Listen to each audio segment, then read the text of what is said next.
The whole football stadium is packed, sold out.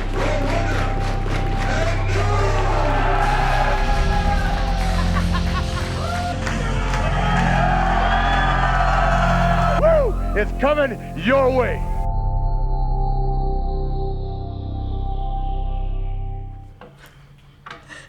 All right, everybody, welcome to the latest edition of Hitting the High Spots with Rob Naylor. I'm joined right now. I'm so happy to be joined by my old friend. She's got a lot of names, but she is Maxine. She is now currently Katrina on the Emmy Award-nominated Robert Rodriguez wonderful program called Lucha Underground on El Rey Network. I think I got that one.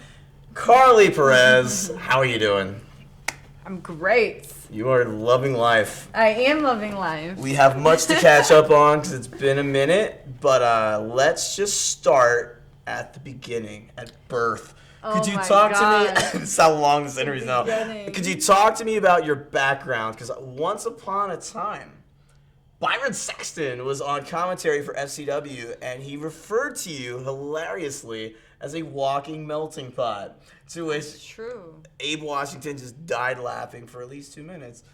Talk about your background and your wonderful numerous ethnicities that make this. Yeah, happen. I guess I am the melting pot of wrestling. Huh? Okay, I'm Spanish, Cuban, Italian, Hawaiian, and Chinese. What a righteous blend. Yeah. That's delightful. That's where I get all the spiciness from. Clearly. Yeah. Okay. Well, where did you grow up? I was born in Tampa, Florida, and raised in Michigan, and moved back to Tampa when I was 17. Tampa is truly God's country. I love Tampa. I'm a Pennsylvania kid, so when I moved to Tampa later in life, I loved it. It's just a fun town. It is. It's a small town. You know what? Too, a really cool story. You know, I was born there, left Tampa when I was 7, but I lived very close to Dusty Rhodes, and I don't think you know this story. I do not know this story. And my first dog was a Shar-Pei, and his name was Ty, and we had to get rid of Ty because we were moving. And soon behold, I would find out years later, Ty, well, I knew then, but I didn't put 2 and 2 together. Ty became the Rhodes family dog. What? So there was always a connection between me and Dusty. That's insane. I did not know this story. Yep, I never told you this. Actually, I was telling you the first time. So my first dog was Dusty Rhodes' dog, and they kept he was their Shar-Pei, and he was their family dog. I can't. For years. That Cody is grew so up with crazy. Him. Yep. So there was like always this tie there dog. between Ty, my Shar-Pei. Yeah, and long behold, years later, I would be trained and taught by the American Dream. By the American Dream. Yeah. Do you have like a first memory or recollection of wrestling, whether you liked it or not initially? Just remember seeing it for the first time, and if you do you remember who was wrestling? My boyfriend, my first little boyfriend in middle school, was a huge wrestling fan, and he actually got me into wrestling. And then it was, Stone Cold, Rock, and but my first true encounter myself, was when I was invited into the industry. Gotcha. And just the opportunity came to me. I took it. I was young. I was 21. I was 21 years old. And I walked into FCW, and I was scared shitless, which nobody would probably guess, being the overly confidence that I try to exude off on a daily basis. Yeah. But that's almost, just to let everybody know, it's like a little secret. When you're nervous, you become overly confident. Okay. Right. That's the way I handle a situation. So when I walked into FCW, I was extremely, extremely nervous because I didn't know shit. And I had to cut a promo the first day I walked in there, and Dusty Rhodes had me cut a promo on Beth Phoenix. And do you know what's crazy? And I don't know if you know this. I have this promo. Oh my never seen the light of day, but I do want to give it to you. I want to give it to you. It was one of the things that I remember when I left. There was so much stuff that was left, and I had that, and I remember thinking, oh my God. And it was like Karlee, Perez, drying out, and there it was. And oh my God. it exists. That's going to make me cry. I should have brought it with me, but yeah. He was so, like... What is that? What? And it's funny, too. You don't know who Beth Phoenix is. How do you know that? But, like, it was one of those things where, as I would then later learn. Now, when did you get there year-wise? Was it 2010 or 9? No, it's maybe 10. Maybe 10 or 9. Because I got there in 11. So I think it was, like, either 2009 or 2010. No, it must have been 2009. Because I think it was a few years before. Yeah. I was good at the end. By the time you came, I was at the end. You were, like, Queen Bee. Like, you were just killing it. That must have been a solid 2 years before you came. Yeah, you were top of the class for sure when I got there, because I remember so many of the shows when he was teaching me how to format the shows. Like, many of them were revolved around the Maxine general manager segments. And I find it so interesting that that's how he viewed me and portrayed me, and now on the show I'm on now, it's kind of taken I've seen this. A turn for those of you who don't know or didn't see the little teaser. I am now the Queen Bee head of Lucha Underground. Replacing Dario. Yeah. Really interesting to see how all of that happens. Right now. I'm sure everyone will be tuning in. When that happened, when that took place, it brought me right back to FCW days. Oh, it's a natural fit. You know, of Queen Maxine, GM of FCW. I remember, obviously, you did such a great job with that, just hit it out of the park. Then afterwards, he tried to replicate it with Thumb of Ray gonna be the new, and then everybody else, you would try the female GM, and it just never. You were like the litmus test for everybody else, and they couldn't really follow it. And, like, I would like to re-examine a lot of it because, like, I got there later, so I saw, like, the tail end of it. Like, my first segment ever on TV when Dusty's like, we won't put your ass on TV. I'm like, why? He's like, you come up to Thumb of Ray titties. It's hilarious. He's like, you will be a little friend. So then he put me out there with a feminine little friend. So then I'm out there with Summer Rae, and then Maxine and Norman come out. So, like, it could have been a cooler group of humans to debut with. And then they come out, and you're like, who are you? And you just look at me like, I'm like, and Norman's like, get out of here, little one. So then I walk out, and then you were so good at ad-libbing. Summer Rae trips on a wire on the way out, and you go, don't trip, honey. And it was just so freaking great. It's on YouTube. Look it up, guys. It's really funny. But that was like the first time we were all on camera together. It took such a turn from the day one to my last days in FCW. It took the whole... I wouldn't have found even who I am today if it wasn't for my time in FCW and 150% for Dusty. Like, I wouldn't have even known who I am at this point in time in my life, you know? So it's taken such a huge turn character-wise and just me in day-to-day life, you know. And would you agree that one of the main things Dusty imparted on you was probably the fact that, and it's sad because you don't see this on the main roster now, or you see it sometimes but not often, but one of the main core things that Dusty would stress on any promo day was just like, be yourself, be conversational, don't be too rigid, don't be wooden, let your freak flag fly, baby. Just go for it. And then people would just go for it. And, like, they would be nervous, I'm sure. But, like, a lot of their guard would be down. And they'd feel more confident. And they'd be conversational. Whereas they would not be like, tonight, let me tell you, Roman Reigns, in front of the WWE universe. It was always just like, okay, this is how you probably would talk to someone. And it was very natural and flowing. And that was something he always stressed, and now I get so frustrated sometimes watching the show, and I swear this is going to be like a shit on WWE show, but like I watch it now, and it's just, you could tell the little tweaks and differences between what Dusty would do on FCW and NXT, and like when the same people get up there. Yeah. Those were a lot of people, they weren't their favorite days. Those are my favorite days. And I know,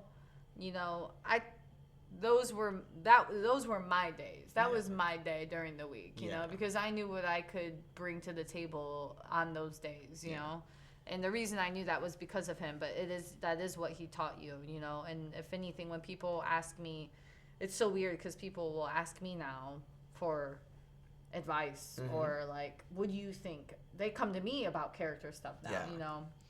And I remember trying to figure that out myself, you know, and going to him, and I went to him for everything. But he, on those promo days, promos are, I was a true believer then, but I was still conflicted in my time then that we have some amazing people in this industry who are incredible athletes and wrestlers and are just incredible. But man, if you can develop a character, if you can really develop a character that you feel and you can make people feel too and you're passionate about, I don't care how many moves you can do in the ring. Because one thing, one look, one time you walk in and they can feel that, that's golden. And that's what Dusty taught you, you know? And that's what he always looked for in talent and people, was somebody who had a presence. Not the way you looked, not the way you talked, but a presence and aura that you gave off, you know? And if you could exude that, you're in. Something I learned from you and Saxon, I would literally study, but like from what I was doing, not to make it about me, but what I was doing was I was just like this silent little imp that was with Summer, and I would watch like Bud Bundy, and I would watch like Silent Bob from the Jay and Silent Bob movies, because I knew I couldn't speak, so I just had to gesticulate and use my eyes and everything else, and I would method act as if Summer was Dusty, because when Dusty yelled at me, I would just, I would freak out. So it was so easy for me just to pretend that Summer Rae was Dusty Rhodes of all people, just because when she would yell at me, Naylor, I'd be like, it's as if when Dusty would be like, Naylor, get the fuck over here. So I would run, and I would just be quick, run, okay, what do you need? But like, you and Saxton both taught me, let the moment breathe, make it count. Because when you made your way to the ring, sultry strut, you would take your time, you would look around, you would pace yourself. There was never any like wasted motion. You just took the moment, you made it yours, you took the mic, let it breathe, let people register that you're in the ring, and then boom. And it was always just so, like, I'm not like ass kissing her, but like every promo you did was just so solid. Because it's tough, like especially like when you're just jumping into it. And am I mistaken when you were doing NXT on the road, and then you were also still working for us down at FCW. You're doing FCW because Dusty was not going to let this go. He didn't want that. So you were doing that and cutting your teeth down there still and working on your skills. You were wrestling. But then you were also, I think, taking acting classes. Is that accurate? Yeah. You could freaking tell looking back on it, because you had the movements and just the things you did were pretty obvious. That was my, I fell in love with entertainment altogether. I love entertainment, and this is what we do in this industry. But a little secret for me is I'm a huge movie fanatic, and I love storytelling, I love writing, and I love acting. And I was taking a lot, and it's caught up, over the years of taking it. Now, like, I get scripts handed to me, and I can just like sink my teeth into them, and I look at the difference over the past years. But it is about taking your time, which is Dusty always wanted. Like, let it sink in. Use your eyes. Yeah. Use your eyes. Use your facials. Less is more in those situations where people try too hard sometimes to be too tough or too this or too happy or whatever it is. Like, and do whatever it is you're feeling at that moment. If you're pissed that day, fucking show it. Yeah. Show it. Yeah. Be pissed that day. Talk the way that you would talk, that whatever it is, because that's what's going to come off more authentic, And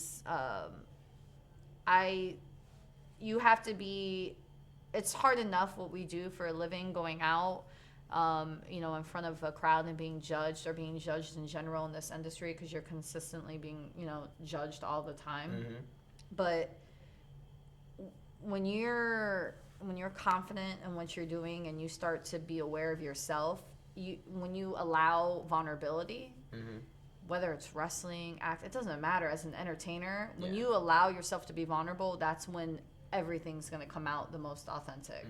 But you gotta let down those walls. Don't act it, just fucking be it. A lot of people. I was okay with being. You think I'm a bitch? Great.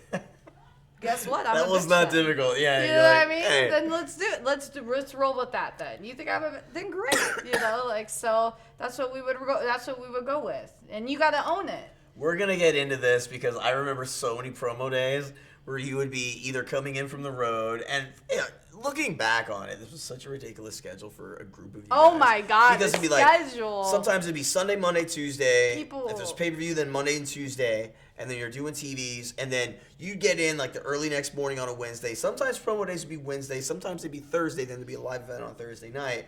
Sometimes it'd be TV, and then that meant for you 3 different pre-tapes, probably some live promos. And no one knew the work that you know, like you had to put in. People think like on that side when you become the GM or a character or a heavy character on these type of shows, the amount of work in our segments and the scripts and the work like when you're getting 4, 5, 6 handed to you. And they're rapidly changing, especially on the road. All the like, time. You gotta with Dusty, thank God, like we were live to tape, so like this is what you get. Yeah, this is what you get. I would still be running around. Oh my God, pulling I my hair remember out. him in the office. All my office shots and him in the background, and I could hear him through the office walls going, "Baby, that was good, baby. That was good." But or he would be yelling perverted. When you slapped me, put in your boob. Put in the boob. Put in your boob. When you slapped me, I just remember the Oh huge. my I remember God. hearing about the huge pop with him and Chambers and Marty. I slapped you. I'm so sorry, but I slapped you so hard. I slapped you as hard as I could. I remember you looked at me like, not gonna lie. you're like, you ready for this, right? Because like the slap was already felt by Derek Bateman and Johnny Curtis. He's a big, And I didn't big lay tough, out. strapping You know lads. what? In my mind, especially as a woman, if you're gonna hit a man, you need to hit the man. To my credit, I'm not going low No. because I'm laying it in there. to my credit, I was so excited for this because I'm like, I'm gonna be on camera. Dream psyched about this. He cannot wait to see my little ass get slapped really hard by the Queen Maxine. So I'm just like, please break my glass. And she's like, you sure? I'm like, and you're like, okay. And then like, luckily it was only one take. But like, holy Anybody shit. who hasn't seen that, by the way, you should go YouTube It's it. amazing because you hear it was like one of those things where it was pre-taped. So, but like when you hear it, you hear the crowd just dying, and then I just remember hearing everyone from like Norman telling me the next day, like, dude, you should have heard the room. When it happened originally and everyone was in the room and it's like dying, and then B, ultimately when it aired and everyone just rolling, and then the boys would be in the back too and all the. I don't believe in that. I don't believe in laying it any less for the men. And yes, you're right. Don't. Derek Bateman, Ethan Carter and so did Curtis. They probably got equal amount of slaps from me that were like, oh my gosh. So brutal. Good Lord. God bless you. So let's talk about movies because that intrigues me too, because one of the things, my interactions with Dusty would be, he'd come in, I was so busy, and everyone was. I'm not like, someone feel bad for me, here's an armband. But like, I was so busy. And like, he'd be like, Rob, are you watching Game of Thrones, baby? I'm like, no. I'm like, I think it's Thrones. Well, what the fuck you sound? Game of Thrones is a wonderful program. I'm like, I didn't watch it. I'm like, I don't even think I have HBO Dream. And he'd be like, you fucking up, Robert. You gotta watch these shows. And I'm like, I understand. He goes, the world is bigger than pro wrestling, baby. And I'm like, I understand this, but I like, love that you love that, you know. I'm consumed by it. And then he'd be like, Robin, what you know about mud? And I'm like, mud? I'm like the article of like the stuff on red clay and George. Like, what are you talking about? He's like, Matthew McConaughey, motherfucker, have you seen Mud? Yeah. And he revered this movie, and I did not watch it. And then finally, I was so proud to come in with a copy that I just purchased of Mud. That was a good one. And like his baby was Shawshank. yes. Shawshank Redemption was he loves his. Shawshank. You know, was his baby. You know, I don't. You were there at that time, but maybe you didn't always realize, but we would have actual movie days, me and Dusty. See, I did not realize this. He would lock the doors. Mm-hmm. He would lock the doors, day. and he would. I'm not even kidding. He'd have a bowl of popcorn. Dusty would have some snacks, popcorn, and we would legit. He would not let anybody bother. God, I love that man. He would not let anybody bother us. Anybody who knocked on the door, he'd tell them to get away. Go. Yeah. I'm busy. Yeah. We're talking. He'd tell everybody we're talking. We're talking. We weren't talking. You're watching we were in there movies and watching eating movies popcorn. during TV days. And we breaking were in there, it down. In there eating, talking about movies, Yeah. and just. And I loved those times with him. But I don't think a lot of people knew. So sorry, Dusty. I don't think a lot of people knew that we did that, and those were every week. You know, it was always something. It would be so. He like Max, come here. I gotta talk to you about something. We would go in his office and he'd watch a movie, and he'd go in the front, get some snacks from the front. Like picking up some soft drinks. Oh man! Something that he was obsessed with. He loved Austin, Texas. Obviously, his home. Yeah. And Robbie, you need to go to Austin, Texas. Fuck Tampa. I'm like, why? He's like, it's like collegiate. It's a wonderful wellspring of learning and knowledge and filmmakers and world's bigger than this. My last dialogue with that man, he said to me like, fuck this place. He's like, go and find yourself, do other things. World's way bigger than pro wrestling, and it is, you know. And he's just like, It is. and he was just so interested in film and music. That's what I loved. He had such a fertile mind, and he just never stopped growing. Like, I always remember in 2000, someone cut an interview with Dream, and he's like wrestling for ECW at the time, and he's wrestling for this alternative wrestling league, and he comes in, and he's around probably 55 or 56 at the time. He's like, what all you motherfuckers listen to, that Limp Dick Biscuit? And like everyone's fucking dying. But like he was current, he was hip, he was always the hippest guy in the room. He wasn't one of these old guys who's just bitching about all the new people and what they're watching. He would maintain being current, and like that was something that like I had to like I'm like subscribing to the source to keep up with Dusty. Like he just knew what young people were doing and watching, and I always thought that was really cool because it just shows like you have to stay current, and especially in the entertainment industry. You and do, I think and he did. He was ahead of the curve. But he just saw the big picture. You know, my last conversation with Dusty, he was so happy that he was thrilled about me being on Lucha and the work I did for season 1, and he was so pumped that I was working for. I don't know. He goes, that Robert Rodriguez. He's gonna know. He's gonna see what I see. And if he doesn't, fuck him. He goes, but he's gonna see it. He goes, he told me, he goes, I want you out of this industry, and I want you to be where you belong. And he goes, and you need to be on television and doing film, and that is what you need to be doing. And I remember I went to NXT. That was the last time we had our full conversation. You were there, and gave me a big hug and kiss, and said, you know, he watched it every week, and he just boosted my confidence with the improvement of what I was doing. Yeah. You know, how much I've improved over. He's seen me work for the past 8 years. Sure. You know, Yeah. he's seen so much come, you know, and he's seen so many people, you know. Yeah. So I took that even more as a compliment, Yeah. you know, because he's worked with so many people, but always the Number one with a bullet is this one right here. Max. And she almost as good as Max. the week he passed, that tweet, the week he passed. He was that talking tweet about was- actually Rebecca Knox or Becky Lynch. Yeah. He's like, Becky Lynch good. Close to Max. She best we got, but she know Max. But So Matt, it's and like- that would literally, I brought tears to my Yeah. eyes, and that was 4 days before he passed, and Yeah. he put Max number 1 still, and still, like, it means so much to me because I know all the people he's worked with. Sure. So I take that as a huge, huge compliment. And from he him. always worked with a lot of women in the wrestling business. I remember Missy Hyatt, who was a mentor to me. She worked with Jim Ross and Eddie Gilbert and Paul Heyman and all these really brilliant guys. And even she would be like, God, I was the shits. But then over time, she now can look back and like really nitpick what she did and be like, grow. damn, but like, I see what he meant now, and I should have done this. And Bro. but like Dusty would just take, very rough, and he would just somehow mold everything and make it work.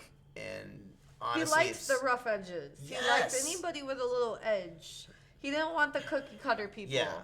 You know, he wanted to take in the I was the outcast in the developmental days then, the SCW days. I was definitely the female outcast.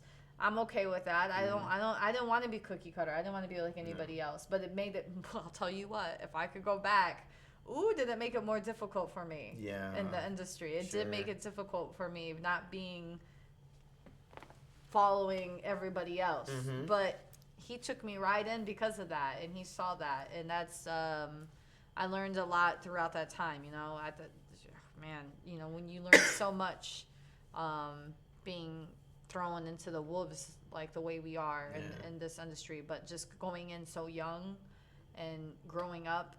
You're growing up, you know. We're all growing up together too, as like a family. Yeah. So you learn a lot about yourself. But I couldn't praise that man anymore. He literally taught me everything I know. Mm-hmm. You know, but I had him, we had Pritchard, we had Tom Pritchard, I had Norman Smiley. Norman was right in there. We're gonna get into a whole Norman chapter. Oh my gosh, me, you know, I love Norman Smiley as well. And he took me in, but still always when everybody turned their back on me, Dusty was the one to go. Nope, that's my girl. Yeah, stop with that shit. Stop. Yeah. And up to till this day now, like with the work I get to do now, which I'm so happy about, and I'm so grateful for the group that we have now at Lucha Underground. You know, it's really insane. And it's cool because it's also like, and I mean this in the best way because so many of them are my friends. It's like the Misfit toys. It is. Like, I know, and I said that last year during an interview. We are literally like but holy fuck, with a group of misfits. We are like, it's the best group like, you could. I've known Jack Evans since 2003. I helped kind of found him and get him into Ring of Honor. And Helico, he's insane. No, he's such a can't miss. It's like, to me, I always felt like Cena could have had a B-boy and Jack Evans, and you have like someone like Enzo Amore as like the hype man, Flavor Flav. There were so many things that I felt were missed, but like Jack Evans, when he's on a screen, he has a commanding presence. Plus, he's a complete maniac. And he's crazy. And Helico is completely out of his mind. Crazy. And looks great. And is great. Has the accent. Has the accent. I mean, we were the people Even that... Lee's, for Christ's sake. We were the people that... the indies didn't that play well with others, didn't make it into WWE, mm-hmm. didn't get the tryout for WWE, mm-hmm. got fired or left WWE, AAA, whole nother ball game of group of people. Sure. So you have, and then of course, you know, the random knickknacks that came from other companies and whatnot, but you have such a variety. I mean, I'm talking huge variety. Everybody has came from all different places, but it was the Misfits. And I worked with Ricky Reyes in Combat Zone Wrestling, which is just like... And he's great. Yeah, he's an amazing he can do the quasi-MMA stuff. He's been to Japan. He's worked in the Tokyo Dome. He's done everything. He just never got that look. Now he does. God, what's... B-Boy. It's the people who weren't in the main companies' minds... Sure. They weren't big enough. They weren't good looking enough. Their legs weren't big enough. The women weren't skinny enough. You know, I was told I was too curvy. Which is ridiculous. Rock my curves now, sweetheart. Now, last I heard, they were looking for a Latina that was curvy. They certainly are. You know what I'm saying? Oops, so balls dropped, guys.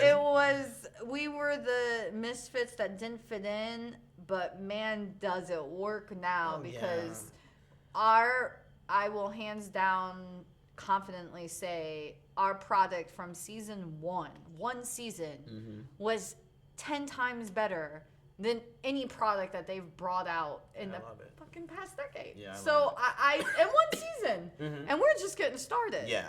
That was just us warming up, getting used to each other, you know? Like, I don't know who all the talent selectors were. I know Conan obviously has a major influence, and I remember tweeting about it. I tweeted to Conan, who I don't know very well, but I know him enough. I know Conan people that know him. Chavo is very high into their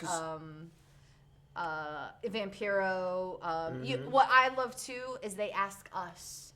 Yeah. They ask us, guys. They ask the people they trust in, the talent that they have, their top people. They come to us and go, hey, what do you think about so and so?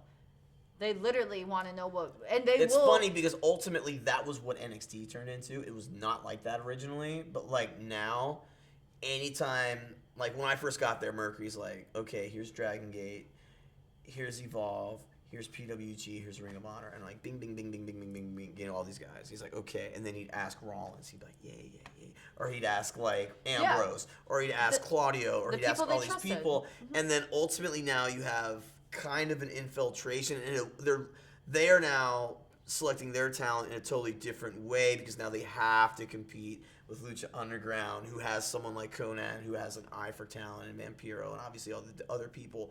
But like Conan in the 90s with WCW, Rey Mysterio and Psychosis were brought to ECW by Conan. And we got Rey now. You've got Rey now. We got Rey now. It's like... I mean, that story... I can't talk about it. Can't talk about it, but... Oh my gosh, Minds will be blown. But we did great with... That's the thing. We were doing great rocking it without him. So now even with him, promoted correctly, it's even going to take it next level. It's just insane, but they give everybody a chance. They don't overlook anyone. And they want you to succeed. It's not other places that are like, you know what? Nope. So we're going to do everything we can to make sure you don't make it, or and to make sure that you're going to be popping pills by the end of your career because you're so depressed. Sure. Like it's not like that. They want to lift you. Conan took Paul Lee's philosophy of basically like, instead of like you have in WWE sometimes, well, this is going to be the match. This is the top one. So don't do a bunch of stuff here. Conan's like, all y'all go out there and rock it. This is, if you can't hang, peace out. Like, everyone's going to carry their weight. I saw Willie Mack for the first time in 3 years. Willie fucking mother. He came out of the goofiest, funniest. But what the hell? Backflipping. Willie Mack. Willie Mack has always been great. I remember right before I got there in 2011, he was wrestling for PWG. I saw him on a lucha show in the Orpheum in Ybor City like a month ago and called a match. I was breathless. Willie Mack now is such a well-rounded, all-around performer, and I was just insane. His eyes, shit. man. His charisma is out of control. His eyes, his facials. Like, oh my God, look at his. He's so good. I just watched him last week. A live event we taped, and I was just like watching him. And I'm like, oh my God, look at Willie Mack. Look at this guy. Willie Mack took that shit next level right now, and he just looks so good. But think about all the random people we have. Yeah. It's insane. It's insane, right? And then you go to our freaking Pentagon. Yeah, and, Pentagon Jr. right now. Phoenix, who you originally managed. Phoenix, to me, when I was in LA, I had my picture. I'm on the stage. Like the Four Horsemen and MMA are there, and Conan and Rey Mysterio are sitting right across from me. It's kind of a hot ticket. Phoenix tore the mother down with Matt Sydal. Phoenix then went out there and it's insane. It was like Phoenix and Drago again. No, it was Phoenix and Aerostar against Drago and Pentagon Jr. And they just rocked. It had a natural Lucha Libre tag. People were just like, stop. What about Phoenix and Mil Muertes coffin match? It's crazy. Insane. And then the cool thing about that match is it built and it built and it built, and then you had all this backstory and stuff tied in with you involved and all the symbolism. By the end of that thing, I was like, this is a so obvious match of the year candidate, and they just tore the mother down. You're done watching that, and you're just like, okay, well, I can't watch wrestling for a week because nothing is going to top that. You couldn't. That is just... And just to let you know, there was one last week that supposedly by a lot of fans said that it was better than the coffin match, and it topped it. Eclipsed it. Look at that. So tune in this season, guys. Because it is crazy, and for me to even keep a straight face, that's for me to keep a straight face during any of this. Sure. I have to stay in Katrina mode all the time. Yeah. Are you kidding me? Really? It's There's gotta be blood difficult. flying on Yeah. me. Are you like literally? I was like You're like, last week's end cop. There's blood. There's blood all over me, and I'm going. in the moment. Yeah. Katrina. What would she do? She'd Oh, lick it, you're out of you your know? mind. I know. You're I'm out of your mind. I love it. You're fucking out of your mind. It's death, man.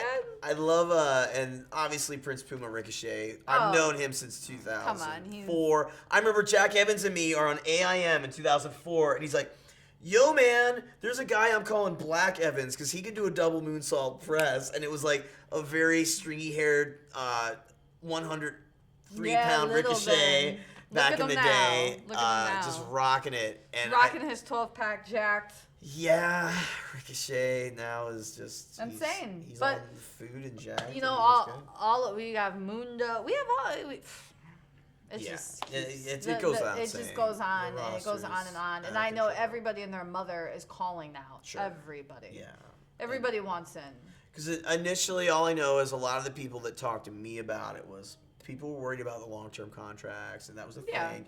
Now it's almost like we want to jump on board this because obviously it's moving in good directions, and the right things are slowly happening and coming into place. And they it's are. all just it's coming together, and It's the way Dusty saw production. yeah. You can't expect it all immediately. It's got to No, slowly you can't. build. Nothing happens overnight. But man, I'll tell you what. For as overnight as it could possibly be, Yeah. it happens. When it all for as comes quickly together. as it did go down, it was either going to sink or swim, Mm-hmm. and we swam. And the production, like The production is the best production out of any people wrestling show I've ever forget, seen. it needed wrestling needed a different eye and a different point of view. When you're always in wrestling, you only think wrestling. It's in the bubble, yeah. You're stuck in the bubble and you can't think outside the box. For people, Dusty thought outside the box. He saw it differently. Yeah. But you're fighting against... He still had to work with the You confines. still have to of work. You have to work. But now if you're Dusty had getting autonomy, maybe that would have been his. It would have been the his view ascension. all Yeah, there's a day. lot of things that he did initially that were like, But oh the shit. some of the two hottest Hollywood producers in the world, Mm-hmm. and God, Robert Rodriguez. For anybody who doesn't know who that is, you need to go and research Wiki because his work is insane. Yeah. And the View, they don't know wrestling, Yeah. but I'll tell you what they do know. They Yeah. know entertainment. And they know They how know to present, production. They yeah. know entertainment, and they know what looks good. Mm-hmm. You don't need to know this from top to bottom to understand how to market it and sell it correctly and make everybody look like Mm-hmm. Yeah. $1 million bucks. Sure. And that's what was needed in this industry, and that's what has been done. This is a whole new chapter it's a whole new life for the wrestling world. Yeah. And because this is not even considered a wrestling show, it's considered a TV series. We just happen to have wrestling. to have wrestling in it. Yeah. It's a whole new view, It's a and different everybody concept, in there is ran with it instead of go against it. Mm-hmm. We've all worked together as a team and have learned how to go with it. Even though a lot of people have been trained in programs, the opposite. Yeah. We're now going this way.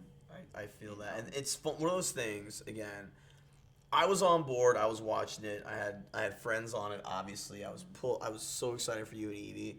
And then when Jack jumped in, I'm like fuck yeah. And then so many people I knew. Then I would like Brian Cage. Then I would see I'd see Phoenix, and I've always been a complete lucha head. I watch so much stuff like AAA, CMLL. I'm just a giant lucha fan. And one of my things was I don't want a keychain with me, but I got Mascarita Dorada. He came in and he's the most big. I would bring tapes into FCW and be like, Norman, get in here. You worked at CMLL. Look at this little guy. He's doing things no one else can insane, do. right?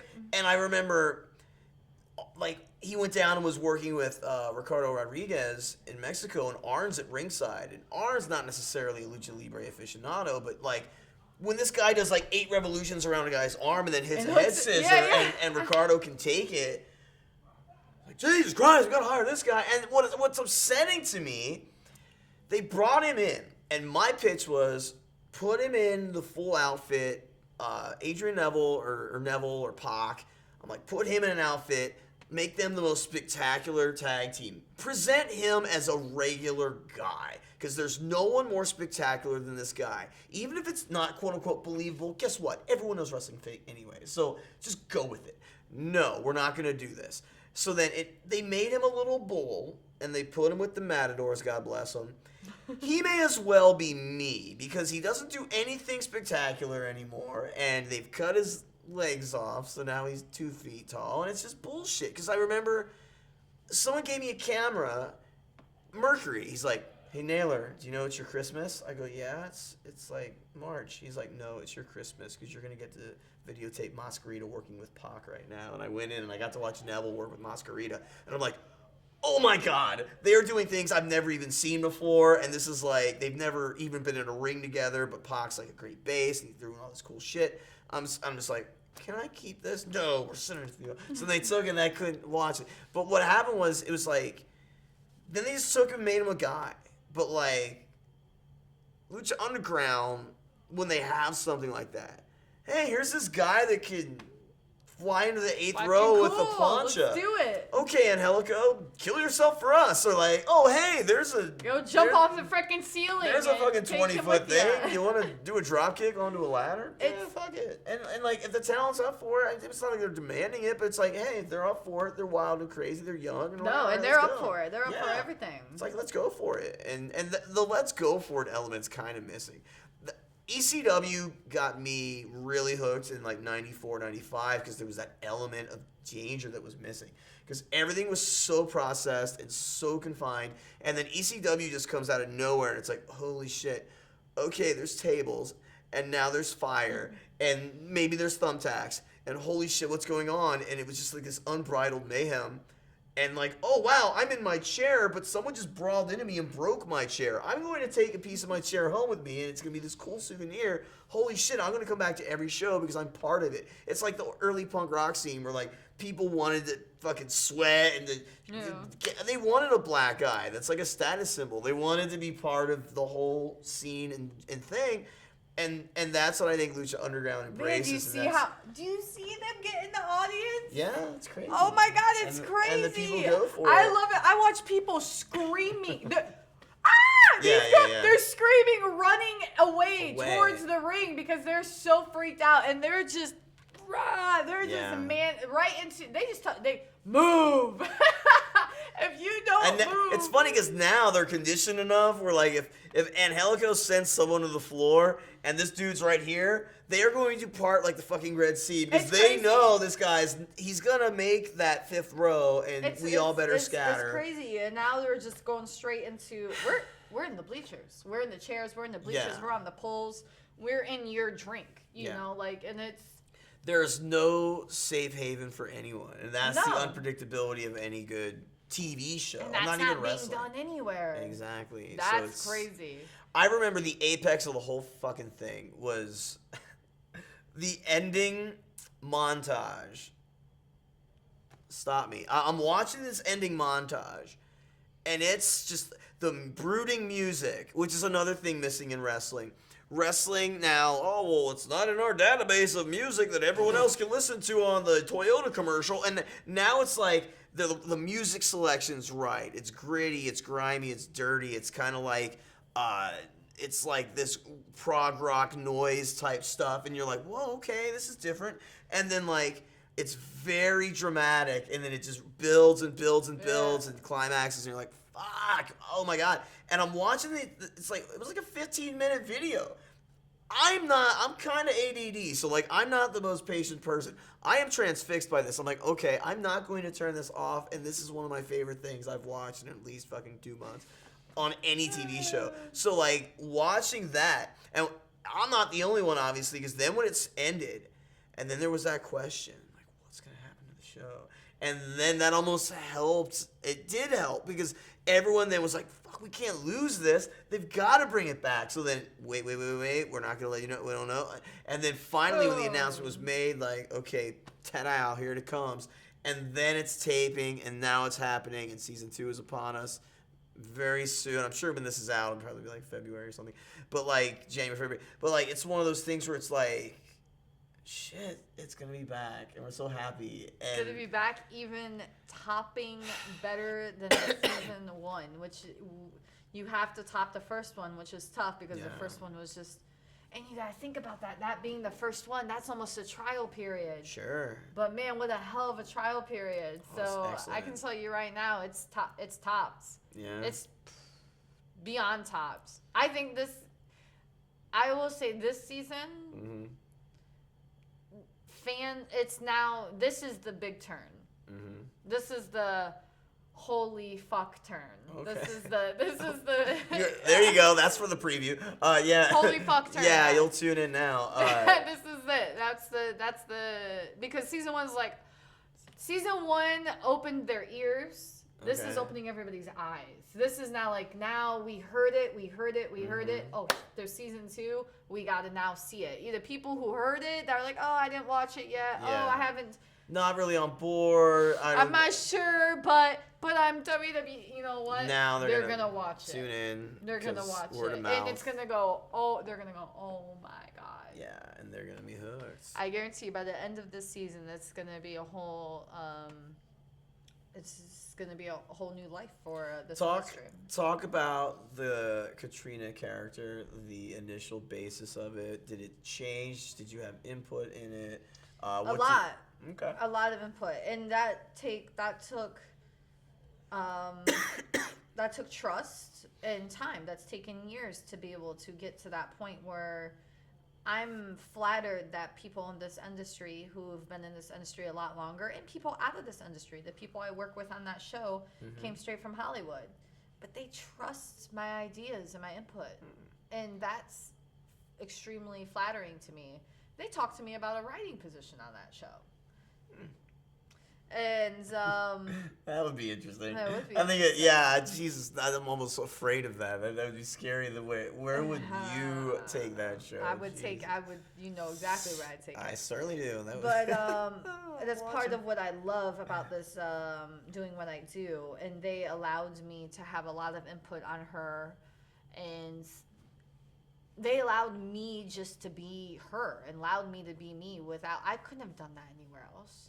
I couldn't have done that at WWE. I could barely pull off, and I pulled it off when I could, but Maxine at FCW, by the time I got on the road, I was getting botched by all ends. You know, I wasn't allowed to fully just explore and be her the way I wanted to be. Yeah, you had Katrina, some shackles. Katrina, no, she's.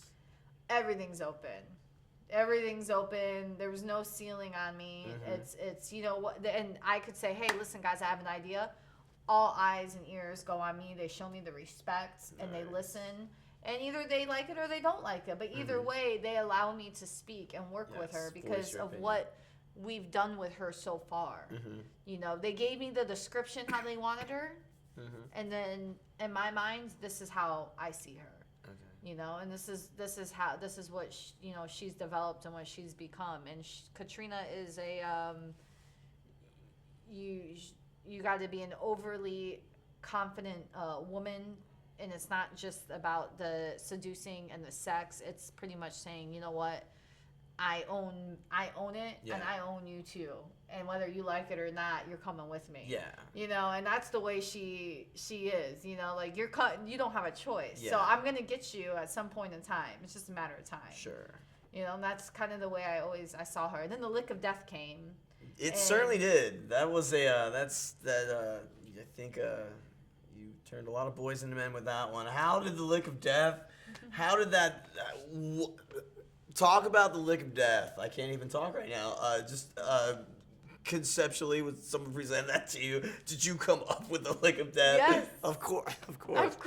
Yeah. Right. First day of work, first day there, sat down with them, and they gave me the character description, and they wanted the seductress of the show.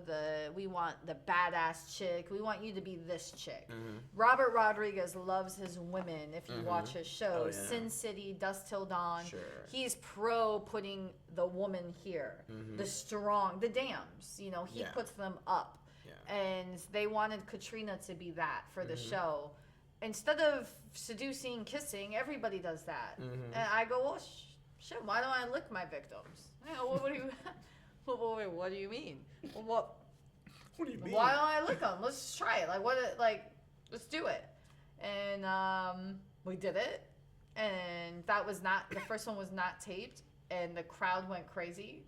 And Imagine that. they said, we're doing it. We're keeping it. And it's one of those things, it's a very small thing, but it has meaning to it. Sure.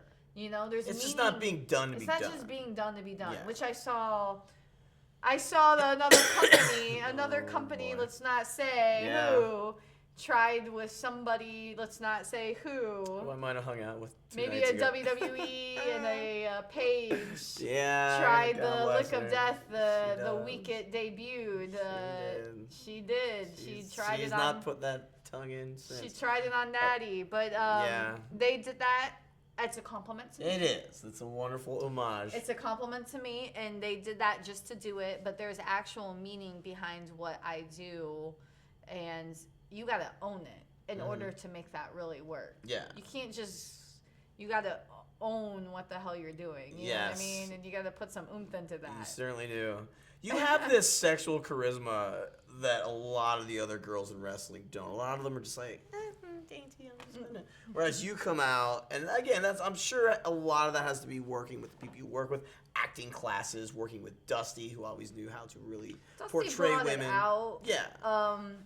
At the end of the day, I think, at the end of the day, men or women, it doesn't matter. It's a confidence inside, and it's something that you either have or you don't. Yeah. You got to work with what you have. I see a lot of people trying to be what they're not. Yeah.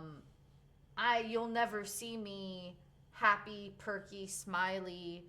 That's just not me. That's never what I was. That's never what I will be. It's an awesome description of you, by the way. Right. It's true. You're very you're not dainty. You're not. You're so. There's nothing. I almost called you rugged, that's. You know what? Raw. It's just that's. This is what you get. Yeah. This is what you see. This Which is is what you fucking get. awesome. I'm on board. For so long, people were trying to change that. If you remember, Yeah, I if do you remember. recall, everybody back in my first, beginning of my career was, you need to be nicer, you need to be this, you need to be skinnier, you need to. And I'm like, you know what? No, I don't. No. Which is why I left the company. Let's get into this real quick, because this is one of my favorite stories.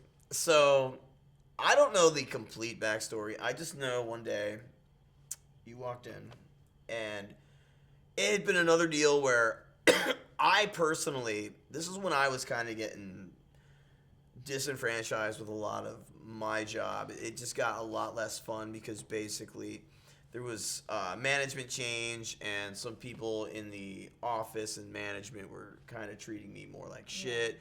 And then it just was like I was working harder, and it seemed like there wasn't the kudos. It was kind of a thankless thing, and I just was like, you know what? This was always my dream job, but I don't really know if it is anymore. And then I just remember people who were on the indies with me be like, well, what do you mean? This is everything you've ever wanted. And I'm like, well, you're not me. You're not going through my day. You're not dealing with the people I'm dealing with. I am. And I feel that what I'm contributing isn't really necessarily being either appreciated or seen or even known. So on top of all of that, I'm just like, eh. So then they'd be like, well, are you watching the product? Well, hey, we're working on Fridays and Thursdays, so I can't be home to watch that. We're working on Saturdays. We have to get up early on a Saturday, head to whatever town we're going to. Sunday's usually the only free day, and that's when I'm trying to go on a date or fucking do whatever I can to get the hell out of the which is what they would encourage. You gotta take that day and wring out the sponge and then come back on Monday and go, go, go, go, go. Especially when you have the office job that I had, which was just there was two of us, me and Russo and me and Saxton. So we knew how it was. And then it was just I remember you walked in and it was just scuttlebutt, I think Karlee quit. It's I think Karlee's just done. And then I remember all the other girls, because I was friends with, I was very close with all the divas. Not like that, I was very professional, but they would come to me because they trusted me as someone that would not bullshit them and be honest with them. So they were all like, yeah, I think Karlee's done. And I'm like, well, I never once said, Why? Because I knew that A, you were really good at your job. B, I knew that you weren't in a position you should have been in. And C, it was like we mentioned it earlier. You were doing this shit on the road. You were on the satellite show. You were on NXT. You were on SmackDown and Raw every now and then, but never presented in a position of power or a position that meant anything on those shows. And then it was like you were weaning off of, I think you were completely done with FCW at that point, but then it just got to the point where you were like, I would only watch one show, and I would watch NXT, what was it called? Redemption. And it was for Karlee and EC3 or Bateman, and it was for Johnny Curtis and Caitlyn, because they had this long arcing story which was just pure soap opera, and you guys all just were out of your minds. And it was a beautiful thing, because ultimately, as you guys told me, no one in management that would normally just be like, we can't fucking do this. None of them watched it. Yeah. So it was just this chaotic thing that was happening that then drew a cult following over time. There's currently so many videos on YouTube that everyone's got to watch, because as good as all the NXT in-ring action is, the NXT what was segments it was so good. And I know. And I just remember when you walked in, you're like, and I'm like, I get it. Like, it was that day. That was it. That day. I went into work that day. I was on the road, and if I didn't ask for my release that day, I wasn't gonna do it. Yeah. And I fought the battle in my head back and forth, because I've now spent 5-6 years, doing this, and giving them You've invested a lot into my it. time, my body, my everything, my ideas, which they've sure snatched up and gave to numerous people and failed. Brought back the hair guys, by the way. The Oksana hair, you know what I'm saying? It's getting hot in here. Yeah. Sorry, I thought we were a little north. But I knew if I didn't do it, then I wasn't gonna do it. Yeah. And I walked into John Laurinaitis' office and said, I want my release. And I remember Laurinaitis looked at me and goes, kid, you're not a woman to just walk out of here without something in your back pocket. So what's in your back pocket? And I go, if I had something in my back pocket, I wouldn't tell you. Jesus Christ. A woman has giant balls. That's That's such a thing to say to Laurinaitis, by the way. And he got that smirk. It was a love-hate with him. I know that man loved and hated me. Yeah. He hired me because of that, and he hated me because of it. But he knew I wasn't gonna come out. Of course, I'm gonna give you that answer. Yeah, you're not gonna play your trump card. And I was emotional. I cried. I cried in his office. I cried in front of him. It was an emotional time for me. But I still had my whatever I do have. I ain't telling you. And I didn't know what I had. I didn't have anything. I just knew I had more than what was happening. And every girl needs to watch this. This is such a wonderful template of a story of a woman that got into wrestling that left on her own terms. Like, I remember, not only did that happen, you then come back to FCW the next day, where all the young divas are, who are all very frustrated at the same time and going through their own stuff, because now they're all there and they're all working and fighting and clawing and scratching and trying to get their way on the roster and dealing with bullshit all the time that they would cry on my shoulder all the time about, based on certain people not making life fun and easy for them. And then ultimately, you come in and you're like, yeah, I quit. And they're like, yeah, and they're like, yeah, I just quit. I'm better than this, and I have something more waiting for me, and I don't necessarily know exactly what it is, but I just know that it's going to be better than this, and I'm moving forward. And it's just like, whoa. And I just remember I was in Captain Moonlight's office, and he's like, Jesus Christ. He's like, it's going down. Like, there's like there could be like a mutiny out there, because there you were just saying, like, yeah. First thing I did was we'll go right into Dusty's office. Sure. Had my moment with Dusty. Yeah. Told him news, and he agreed with me 150%. Yeah. Didn't even try to ask me anything otherwise. He said, you know what? I know what you're gonna do, and I can't wait to see you do it. And he said that. I walked out, and yes, the group of girls were standing out there, and I decided to just lay out a little honesty on the way things, really went down. On how I really felt about things. We have a right to say what we want to say about things. It doesn't mean everybody has their own opinions. You're allowed to have your opinions, and that was my experience. My experience isn't everyone else's experience, but I know it's a lot of people's experience. They just don't speak up. There was a lot of frustration. And it's better now. We've got a revolution, and now everything's different, and I'm told it's better. But there was a lot of stuff at the time that, I remember dealing with because, again, people It was would come to me extremely with frustrating, and I see how people get caught up in their minds on things that really don't fucking matter. Yeah. Another thing that was happening, by the way, which I'm pretty sure you were tapped into this too, but all these girls are doing anything they can and working so hard and dealing with all these issues. Yeah, we're just going to bring the Bellas back.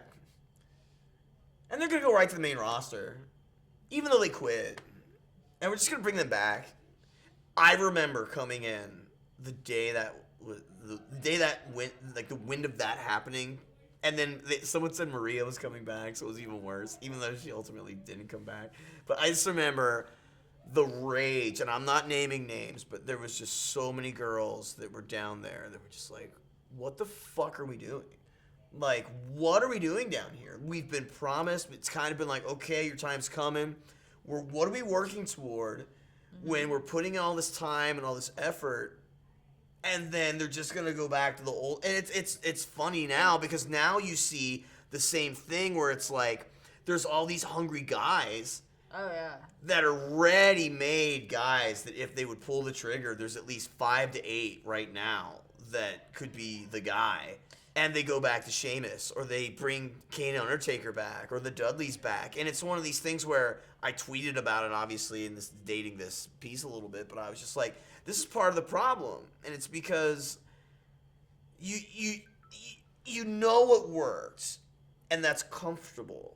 So you're always just going to lean back to what worked and go back to that well, as opposed to just trying to organically Which is where take Lucha what Underground comes in. Yeah. Where in the way they place the females in general. Yeah. Right. We are in positions of equal power with the men, if not more. I couldn't be more grateful in the position I'm in right now in the show I'm on. Yeah. They've believed in me as the top person. And I'm a female. Yeah, and Eva Lise was part of the tag team champions. Yeah, she was the first one to take the tag team. She's Yeah. the first female to take a championship. It's not like, here's this team with a girl in it. It's not, no, these are the tag team champions. Look at Sexy Star. Sexy motherfucking Stars. You know what I mean? She's a beast. Yeah. We are put in positions that will never, even Bella's or whoever, it doesn't matter. Yeah. They've never been put into a position the way these females are put into a position. I remember one of the writers. It's always the same thing. One of the writers from WWE came out on a show, and they're like, this is a couple of years ago, so this would have been when you were there, and it's like, it was strongly intimated to us as writers that most of the female characters we would cast on our show would either be A, boy hungry, or B, kind of crazy. That was like the template. Always. And it's just like, is that really it? Is that women in wrestling? And it's so passe, and it's so like shitty early 90s open the eyes, rom-com. people, you know, like, and they. And now again, it is changing, but that's only because other things help spurn that and force the hand and be like, hey, look, you know. Well, they got other. I think for the first time ever, this is legit competition. Oh, sure. For the first time. It's like, because they could buy everything else out. Close it down, buy it out. Yeah. No.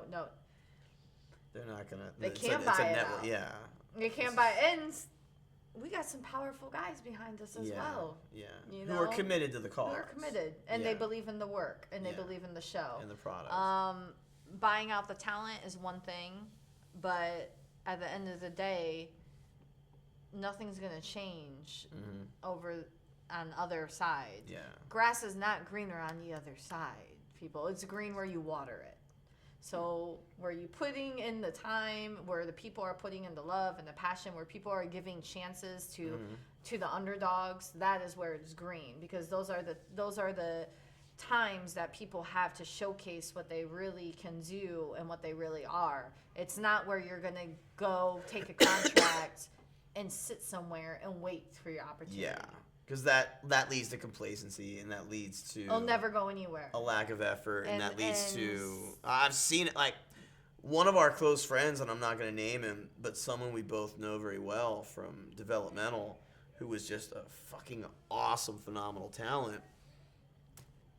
He could be world champion right now, and he's checked out. Like, he's done because, like, why bother? Why bother? It's like, is it Sisyphus rolling the ball up the hill? It's like, why? What's the point? Why do you want to live your life like that? Yeah. You know? There's a reason we don't have a million people on the roster. Yeah. Because every single person is used for a specific reason. Yeah.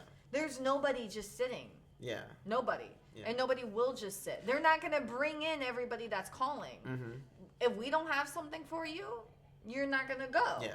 And then when there's something for them, they'll call them. But they've made that very clear to us as talent that you each are here for a very specific reason and character. Mm-hmm. You bring something to the table. We don't want to do it the way others are doing it just to have you and keep you here sitting for 3 years. Yeah. You know? And if you don't like it... They've made it very easy for you to walk as my best friend in the wrestling business, CM Punk, did it. Left million... Like, fuck off. I'm done. Yeah. Hey, I'm going to go pursue something else. Maybe I'll fail. I don't give a shit. Yeah.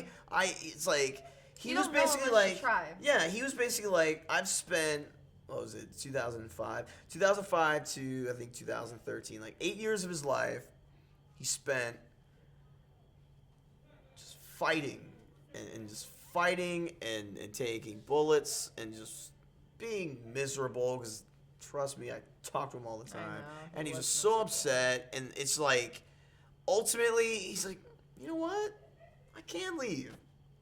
It's like, I talked to Jim Cornette this weekend, and Jim Cornette's not everyone's favorite human, but Jim Cornette left WCW way back in the 90s, and someone's like, you don't like it, you can leave. He's like, you know what? Fuck it, I can. He goes, that's the best idea I heard all day. All right, see ya, fuck off. And he just got in his car and he left. Yeah. And that's, everyone's like, well, why? How? And it's like. For the people who are comfortable and happy where they are, great. Yeah. Everybody has their own time and their own goals. That wasn't, I didn't see an end goal there for me. You know what I think is a dated philosophy? Quitters never win. Bullshit. People that quit sometimes, you don't know the reason why they quit, and there's could be some solid reasons why they quit. Yeah. And you know what? You could just stop doing something that you love and you're passionate about, and then try to either ignite that passion doing it somewhere else, or just do something else that really you can get behind.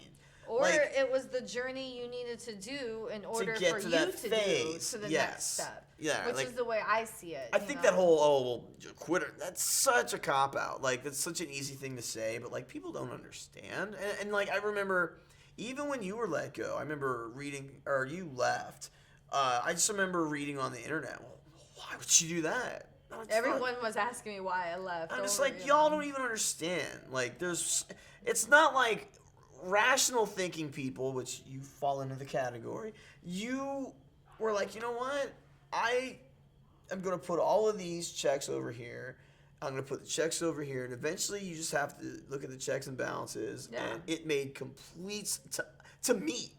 And we weren't even that close, but I knew. I'm like, I get it. I know why she's leaving. Yeah. Like, I completely understood. Yeah, I completely understood. They knew. Everybody knew. Yeah. But at the end of the day, I don't think people looked at me as an unrational woman in that industry. I was not ever nobody ever called. I was never the chick that was called crazy or caused drama, or I may have played a certain person on character, but I was the total opposite. Yeah. You know, I was never that woman. So they knew, and they've made plenty of comments after since then. But I couldn't be happier in a better position or in a better state of mind. My mind is way healthier now than what it was then. Yeah. You know, I'm allowed to explore it and elaborate on ideas and do things that I'm passionate about. When before it's you do it this way or no way. Yeah. Well, you know what? This differs, people. By the way, these are sheep and leaders. Yeah. And especially in this industry, there are sheep and there are leaders. Yeah. And the leaders sometimes struggle and go on their own. But you know what? They always come back. This is amazing to me because I feel like it's Dusty Rhodes talking to Dusty Rhodes here. Because it's so many of his philosophies just being bantered back and forth. But it's so true. I learned from the best. Yeah, me too. American dream, man. What's up, dream? Mwah. It's one of those things where... Let's talk now. There is a motherfucking party next door. Party next door. I want to go there. I'm gonna go. I want to know who's starting that. We gotta see what's going. Yeah, we gotta go over there eventually. We're gonna get into two more things. Number one, really don't want to gloss over this. Your actual training in ring. Norman Smiley. Who were some other folks that you felt really made a difference helping you? Whether it's other girls or. Oh man, number one, Norman. Huge difference. But Norman I learned a ton from, and I love Norman to death. Yeah. He always says, no, I'm not your fave. He is one of my faves. Yeah. I learned more from Ricky Steamboat in 2 weeks than I learned in 2 fucking years. Fucking years in developmental. Yeah. 2 weeks because... God, that man is so passionate in what he does, and he talks to you. He knows how to present views, and he looked at me the way he would come to me, and he just loved me as a heel, man. And he saw things in me that I didn't see in myself, and he would go, no, slow, no, this, no, why are you, and ask me questions. I love this, and here's why. As the fucking historian I am, I love the fact Steamboat, as we all know, was never a heel a day in his life. Nope. But what Steamboat was the best goddamn babyface the business ever saw. So it's really fucking cool to me to hear that Steamboat taught you how to be a heel, because who's going to know better all the tricks than the top babyface? Because I remember when Steamboat was working with Luger in '89, the words were like, Luger learned, they're like, wow, Luger's really turned the corner, and he gets it now. Well, it's because Steamboat's on the map being like, pick me up, do this, take me to the corner. And like, he taught him on the job. I'll never forget that first week. That first week he came into FCW, I had a tag match that week. Dr. Tom, I walked back. The first time ever Dr. Tom showed me love. I walked back, and he goes, God damn, Maxine, what the hell was that? He goes, and Steamboat gave me a smile, and I was like, I walk away, Steamboat comes up to me and goes, man, they said that you were just, your turn, that you were just amazing. And he gave me a little nudge like that, and I was like, I just did what you told me to do. You know, and he, what I learned from him as a heel, and I've been a heel since the day one, forever. Yeah. I remember once I asked to be a babyface because I didn't understand yet. I wanted to be liked, and I didn't understand it, and Dusty laughed at me. So that never happened. But Steamboat taught me about this, and this, and I don't need to do anything when I have this. It's what's in between the moves. And that, because I don't do anything crazy. You don't need to. Lots of people are amazing and can. But everyone doesn't have to wrestle the same stuff. No. And with me personally, the way I feel and my character and who I am as a person just every day, everything is slow and methodical for Yeah. me. Everything Sure. has a meaning and has a purpose. If I grab you a certain way, it's for a reason, Mm-hmm. you know? So he taught me so much about doing 4 things and showing this instead of doing 20 things and doing You know what's this. you know what's funny? He didn't type. So anytime he would give the notes, like 25 notes every good babyface does, or 25 things, or here's a bunch of different things, or here's how to gear change, or here's how to get heat, Oh, the I gear would type it change all was up. I didn't even realize this till you just said that. But my pet project was Summer Rae, and she wasn't necessarily. They'd be watching like All Japan Women, or they'd be watching like these crazy matches, yeah. and I pulled her aside. This is when like Evilise and Paige, and again, I love it. Evilise and Paige are doing crazy shit, but I just said to Summer, I'm like, don't do that. I'm like, you are so good in between moves. You cackle, you preen, you walk around, you whip your hair back, you use your long legs. I'm just like, you need to do 5 things. Like I'm like, get in and out of that Indian deathlock like 5 ways. I'm like, do 5 things real well, and then just let everything in between tell the story. And that's all she fucking did. And it's funny because I remember giving her that advice. That is Ricky Steamboat's advice that I All actually day. must have been typing up that I didn't even All really day it's recognize. his. But it was me getting it osmosisly through And I Ricky. remember those and then, 2 weeks. Yeah. Those first 2 weeks he came down, and that's what he and everything. My whole thought process changed because I had this.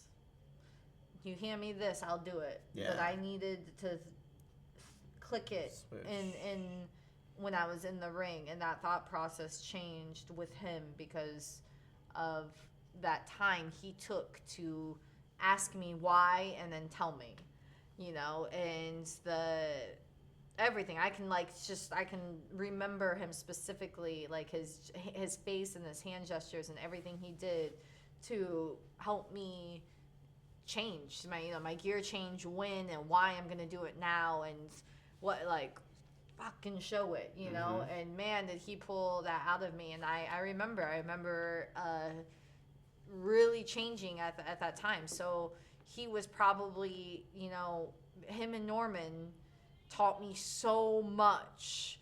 Norman, when it came to wrestling, you know, when it came to